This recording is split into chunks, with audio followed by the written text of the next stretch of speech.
الحمد لله حمدا كثيرا حمدا يوافي نعمه ويكافئ مزيده،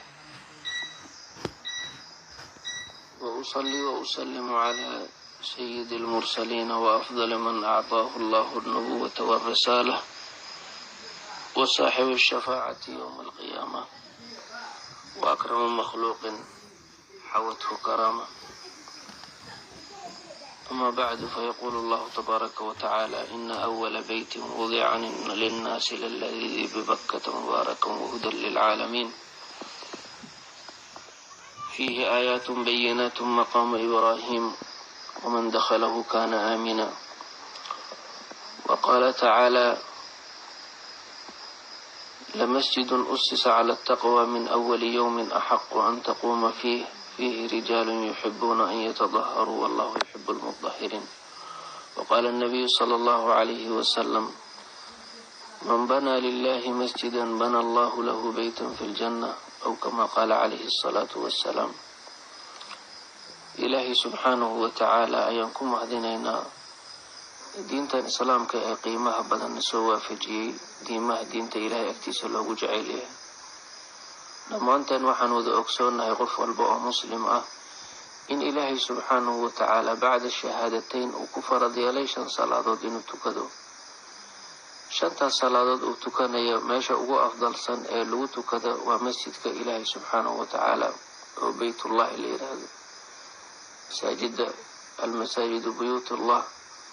إلهي سبحانه وتعالى بني آدم كوحو كدال على كفير يا قلبي جيسا، إن إلهي سبحانه وتعالى محبة جيسا يحس جيسا يحسوس جيسا قلبي جيسا كجرتي ينكلا لول كان سيدوك لإلهي وحو كدال على مساجد إلهي سبحانه وتعالى مكانة إلهي لقو عابدو.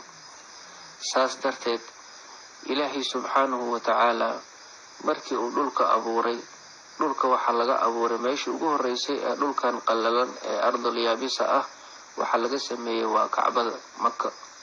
taasa ahayd كانت الأرض خشفة على وجه الماء كانت الكعبة خشفة على وجه الماء فدح الله منها الأرض. حديث نوعاس ayaa jiray. Kacbada ama Makka waxay saarneed meel bulbulo oo kale ay ahayd oo Ilaahay subxaanahu wa ta'aala dhulka ayadaas ka fidiyay. marka masjidkaasi ilaahay subxaanahu wa ta'aala beedkiisa nabiga sallallahu alayhi wa sallam markii uu Madiina yimid awal shay uu shaqada ugu horeyso qabtay waxay ahayd guri dhismo ahayn masjid ayuu dhisay. masaajidka oo la dhiso horta heerkaas u maraya dhulka ilaahay uu bilaabay masjid uu ka bilaabay. nabiga sallallahu alayhi wa sallam magaalada ugu horeyso soo degay masjid uu ka bilaabay, waana ku ballan qaaday qofkii ilaahay dadkiis masjid u dhiso wuxuu ilaahay uga dhisaa guri ayuu jannada uga dhisaa. qofka ilaahay uu waafajiyana waa qof ilaahay khayr uu la doonay. dad baa hantidooda loo waafajiyay shaleemooyin inay ku dhisaan, dad baa shilinkooda loo waafajiyay inay meelaha khamaadka iyo baktiga lagu ciyaaro ku dhisaan, dad baa lagu fikirkooda loogu diyaariyay meelo baadilka uu ka shaqeeyo. haddii ilaahay uu ku waafajiyay adduunyada inta aad joogto meel ilaahay loogu sujuudo inaad ka qayb qaadatay dhisideeda ama abaabulkeeda aad lahayd ama tarqiibkeeda intaad dadka isu keentay ama aad abaabushay ama dadka aad ku taxriidisay, ilaahay sababkaaga dhigay ajirkaaga ajir la koobi kara ma ahan. acmaasha waxay ka mid tahay sadaqada jaariyada ah ee weligeed ku soconaysa inta meeshaas buqacadaas lagu sujuuday. hanii'an lakum ayaan idin leenahay, ilaahayga idin waafajiyay inaad kharashkiina wax ka mida, hadalkiina wax ka mida, abaabulkiina wax ka mida, kartidiina wax ka mida, xoogiina wax ka mida aad ku darsataan bayt ilaahay subxaanahu wa ta'aala. ilaahay subxaanahu wa ta'aala khayrkaas weyn ummadoo dhan muslimiintoo dhan ummadoo dhan allah waafajiyo masjidkaasna allah ka dhigo. الحمد لله حمدا كثيرا حمدا يوافي نعمه ويكافئ مزيده، وأصلي وأسلم على سيد المرسلين وأفضل من أعطاه الله النبوة والرسالة وصاحب الشفاعة يوم القيامة، وأكرم مخلوق حوته كرامة.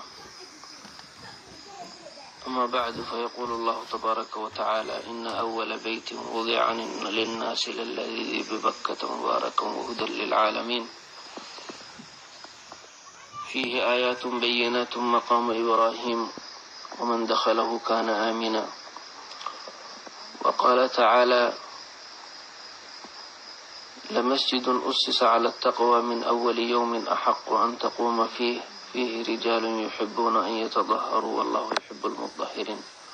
وقال النبي صلى الله عليه وسلم: من بنى لله مسجدا بنى الله له بيتا في الجنة، أو كما قال عليه الصلاة والسلام.